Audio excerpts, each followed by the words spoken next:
The Navy of the Union of Soviet Socialist Republics is, in current standing, the second-ranking Navy in the world. One by one, ship by ship, Soviet sea power shows the flag, makes its presence felt. The Red Navy today has strategic mobility. It moves ships great distances from home ports and transfers them freely between the Baltic, the Arctic, the Black Sea, and throughout the Mediterranean.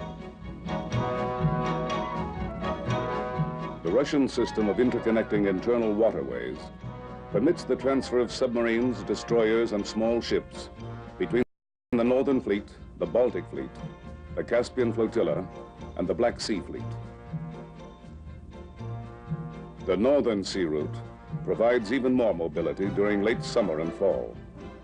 The Northern Fleet, based on the Murman coast, is the primary Soviet fleet. Its ships and submarines cruise the Arctic and the entire Atlantic. Aircraft from this northern region can fly as far as Havana and have been seen on reconnaissance flights near Newfoundland. The Soviet Pacific Ocean Fleet operates from a system of bases from the polar regions down through the Kurils to Vladivostok. The rise of the Russian Navy parallels the emergence of the Soviet Union as a strong competitor for world markets. The rapid expansion of her sea power has enabled Russia to project her national interests around the world.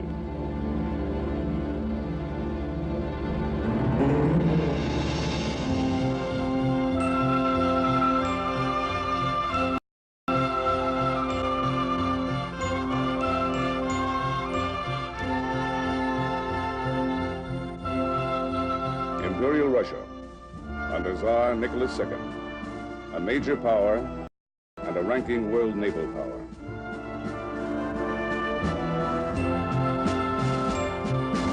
Imperial Russia boasts two main fleets, the Baltic Fleet in the west, in the south, the Black Sea Fleet and Caspian Flotilla, in the east, the Amur River and Siberian flotillas. In the Imperial Fleet of World War I, the Tsar can count some 11 dreadnoughts, 12 battleships, 22 cruisers, and at least 56 submarines.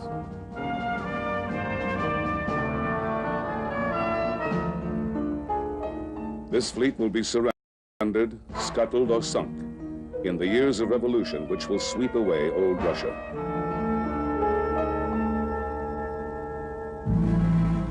The royal family, Tsar, Tsarina, Crown Prince, and 4 royal princesses. Princess Anastasia, a young girl, roller skating on the deck of the royal yacht.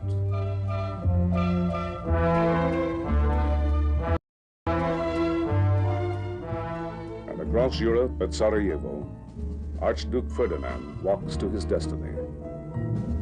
And Europe is at war.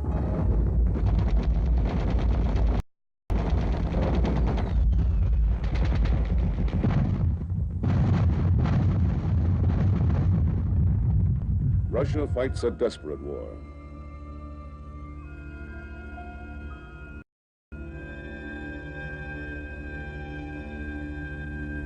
In the south, the Black Sea Fleet mounts a successful amphibious assault against the Turks.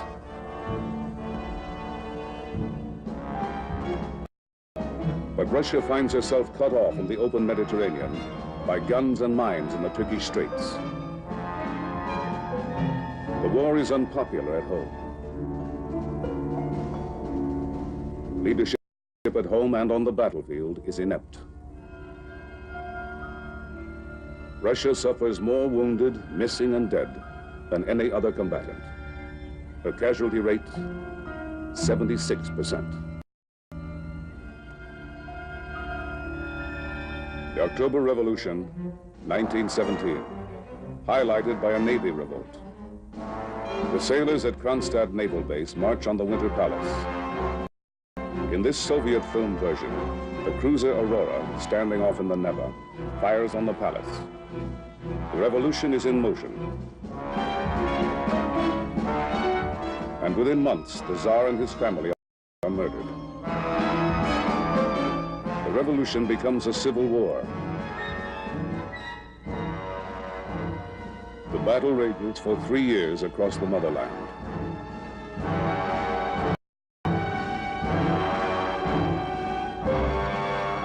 Admiral Kolchak aboard one of his ships. He receives heavy Allied backing as he leads the White Russian forces in Siberia. He will be defeated and executed by the Bolsheviks.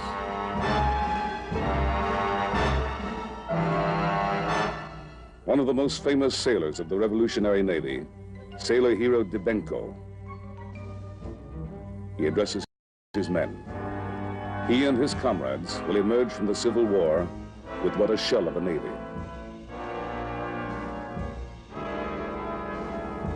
In the Black Sea, a Russian battleship is torpedoed and sunk by a Russian destroyer.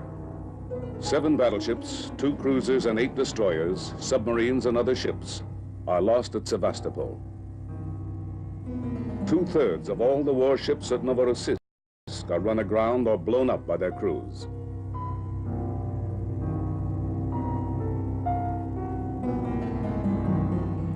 Of the once proud Baltic fleet, only a handful of ships survive. But worse days are to come.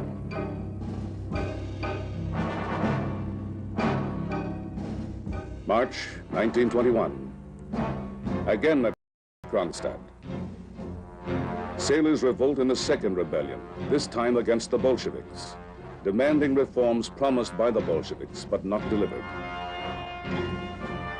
In these government films, the Red Army storms the bastion Kronstadt over the frozen Gulf of Finland. The defenders hold off 3 attacks, and when overrun, the survivors are shot. The Navy, dishonored and all but destroyed, stands condemned. And Lenin not only distrusts the Navy, but doubts its usefulness. 1924, Soviet Russia gains recognition from Western powers. But the father of the revolution, Lenin, is dead.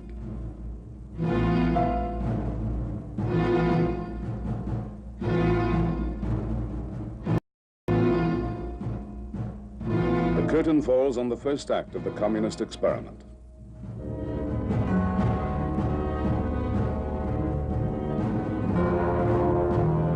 Stalin begins the next act as he sets in motion his iron rule. By 1927, 2 reconditioned Tsarist battleships operate in the Baltic. A small defensive navy begins to emerge. Under Stalin's regime, the first 5-year plan begins in 1928 to build up Russia's industry and her defenses. The Navy receives low priority.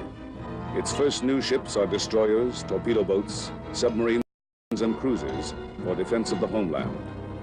Battleships and aircraft carriers will have to wait for later years.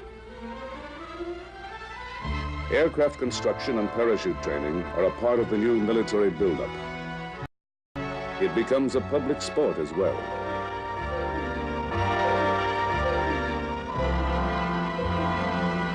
In 1932, the Imperial Japanese Army invades northern Manchuria.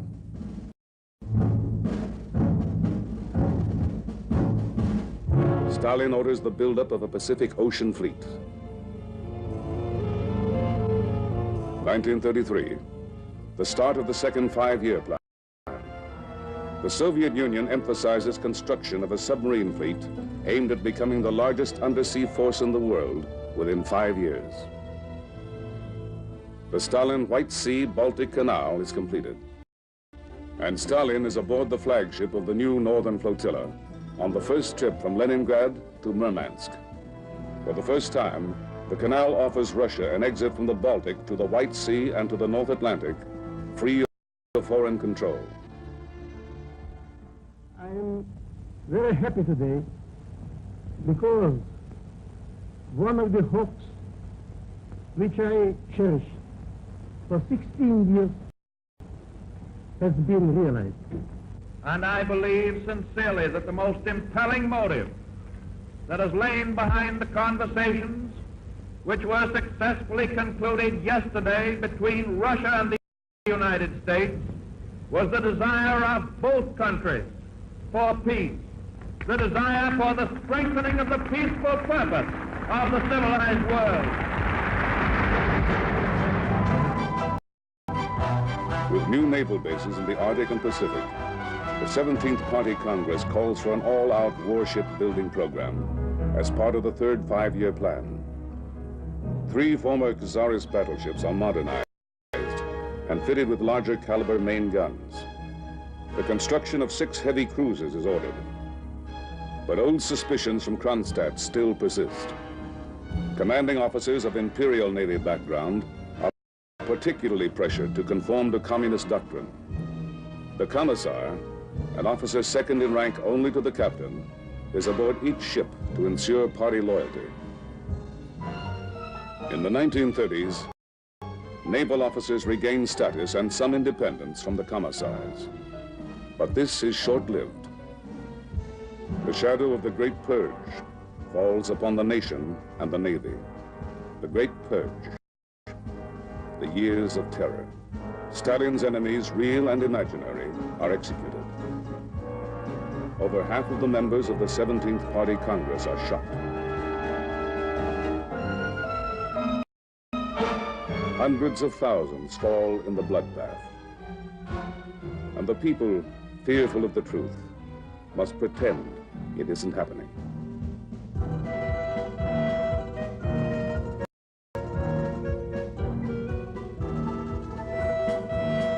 The estimate? Half of the Red Navy's officer corps is dead. The commander-in-chief of the Navy, purged. Commanders of the Baltic Fleet, the Northern Fleet, the Black Sea Fleet, purged. All 8 admirals alive at the start of the purge are liquidated before it ends. August 24th, 1939. The Soviet Union and Nazi Germany sign a non-aggression treaty.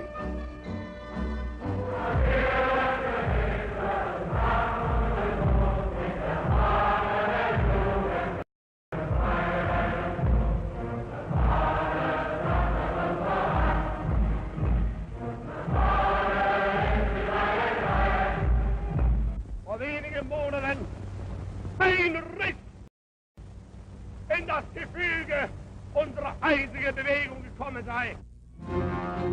Within a month, Hitler invades Poland. Stalin follows suit and occupies eastern Poland.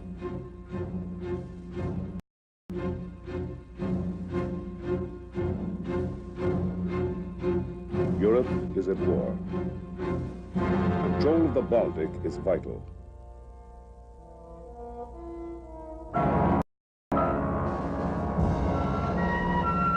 German naval units move on the treaty port of Danzig and take ports in the Polish corridor.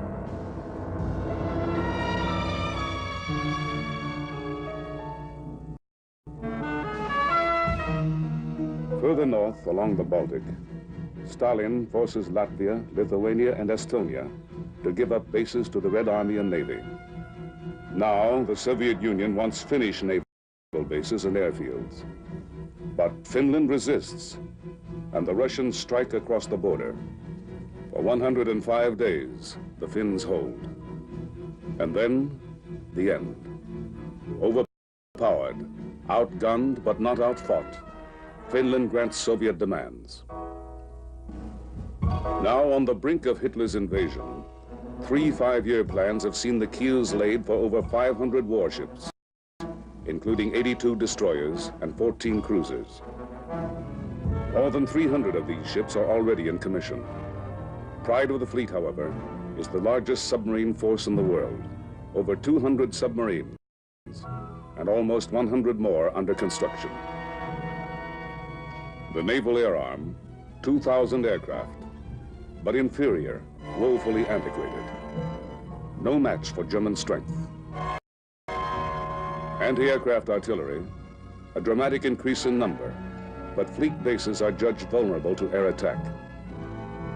Russian strategists fear the overwhelming strength of the Luftwaffe will imperil fleet operations. June 1940. The Soviet Union occupies all the Baltic states. She also moves on Romania. The lower Danube is now in Russian hands. On the eve of the German attack, Soviet shipyards are busy. 219 ships under construction. Here lie the dreams of the Soviet Navy of the future. Here are hulls of great cruisers and battleships, which will never be completed.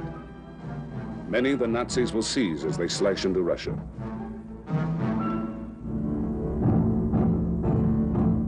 Soviet fleet bases are vulnerable from the land.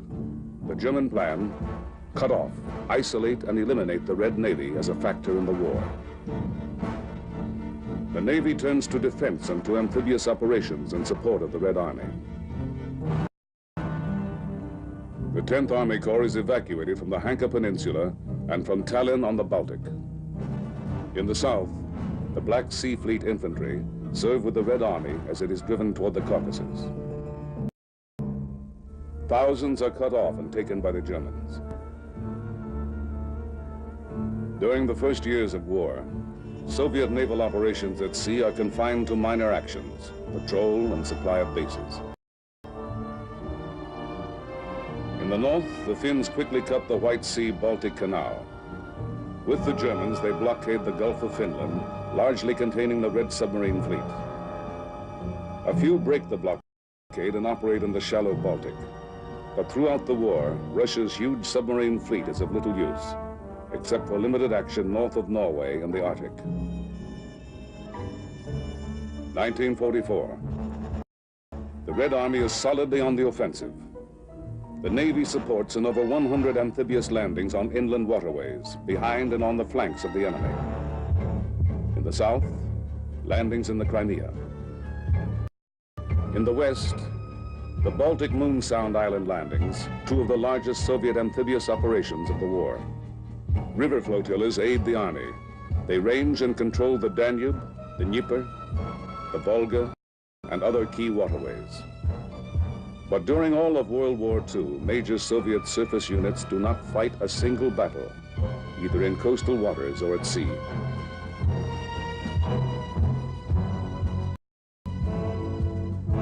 Aircraft account for more than one-half of the enemy ships sunk. Naval aircraft fly over 300,000 sorties and destroy over 5,000 enemy aircraft.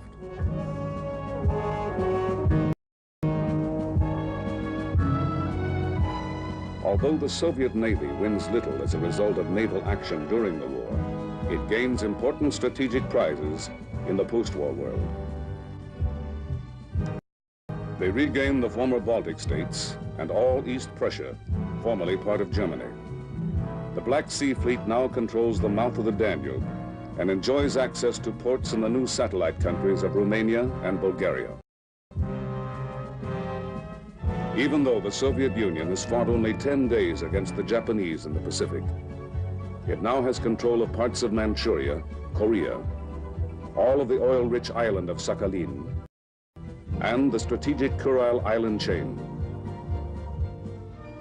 But the Red Navy's greatest gain is the opportunity now to finally exploit its long-planned role as a dynamic force in a broadened national strategy. With the fall of Germany and Japan, the USSR is no longer surrounded by powerful maritime enemies. Now she may begin again to rebuild both her economy and her navy.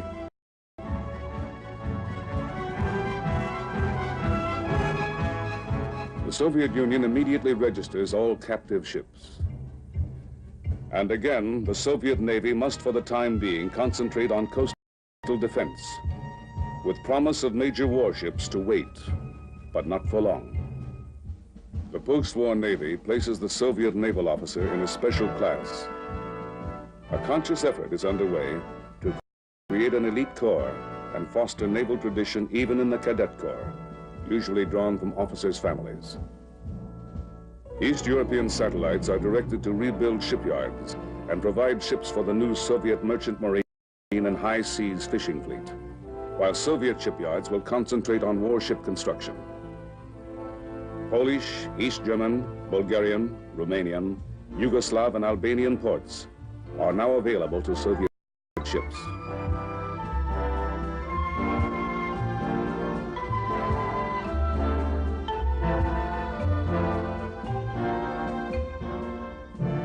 1953, and Stalin is dead.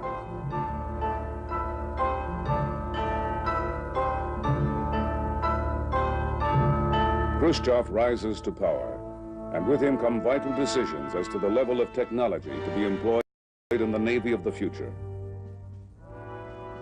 Now the Soviet Union looks to nuclear power. It develops long-range cruise missiles launched from aircraft, ships, or submarines, as well as submarine-launched ballistic missiles.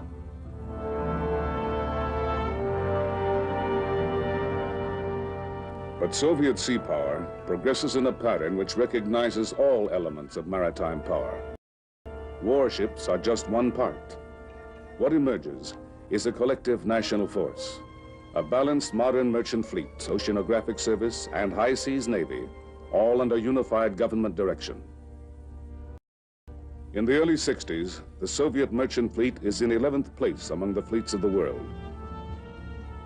1965, the merchant fleet of the Soviet Union now ranks in 6th place. 1968, there are now almost 1,400 seagoing merchantmen. The 1980 goal is to more than double the size of the present merchant fleet. Over 80% of this fleet is less than 10 years old, and the Soviet Union is striving to attain the capability of carrying 75% of their trade in ships flying the red flag. These ships call at some 800 ports in 90 countries. To service the world markets for oil, the Russians have over 300 tankers. Western suppliers have been dislodged from their long-established markets by these ships. The Soviet high seas fishing fleet is the most modern in the world. With 4,000 vessels, its catch has more than doubled in the past 10 years. This fishing fleet supplies the needs of a great many emerging African nations: Senegal, Ghana, Nigeria, Congo, Liberia, Sierra Leone, Guinea, and Egypt. Part of this huge state-owned enterprise is stationed in the Atlantic, within 100 miles of Boston. Its units operate on station for months at a time. The Soviet oceanographic effort employs over 150 ships and 2,500 scientists and technicians. In the past decade, the Soviet Academy of Sciences has made important gains in Antarctic research. Ice studies and marine life observations are being made in the vast areas of both polar regions. To support the Soviet effort in oceanography, there is an extensive network of marine scientific stations along the vast Soviet coastline. North of Japan, special research attention is given to the Kuril Island chain. To complete this balanced ocean force, the Red Navy under Fleet Admiral Gorshkov is organized in 4 main fleets: the Northern Fleet, the Baltic Fleet, the Black Sea Fleet, and the Pacific Ocean Fleet.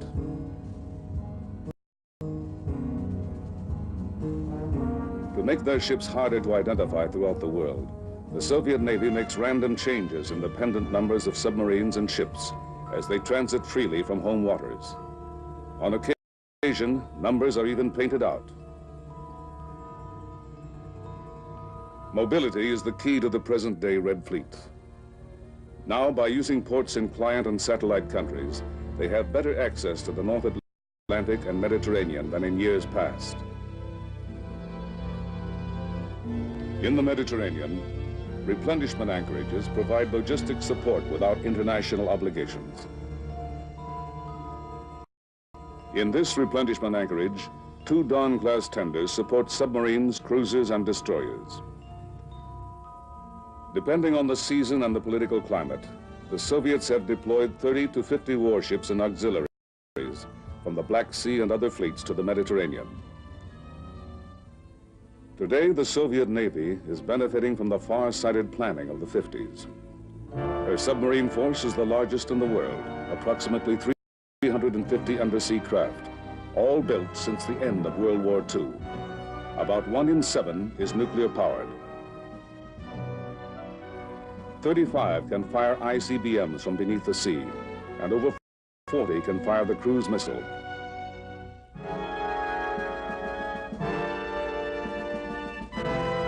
The Naval Air Arm has some 800 fixed-wing aircraft, including 150 helicopters and 500 jet bombers, most of which can fire cruise missiles.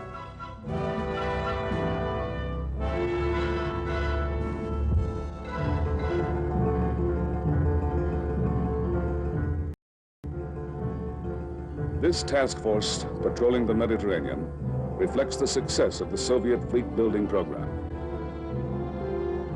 A product of the early Khrushchev era is the Kinder-class guided missile cruiser.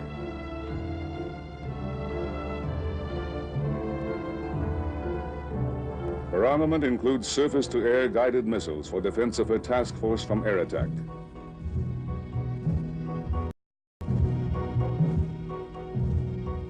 Among 200 destroyer or escort ships in the Red Fleet, 6 or more of this class are operational in 1969.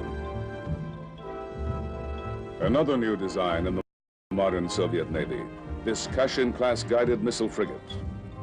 The largest warship in the world having gas turbine propulsion, she is capable of 35 knots.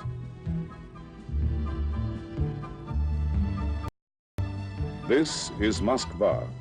She is the largest Soviet Navy ship, armed with guided missiles, guns, torpedoes, and helicopters. Boasting an impressive array of sophisticated electronic sensors, she represents the current high watermark in Russian ship design. Today, Soviet ships can patrol off any coast in the world. They may be oceanographic research ships, merchant vessels, fishing trawlers, submarines, or surface warships. But they are all part of the same maritime force.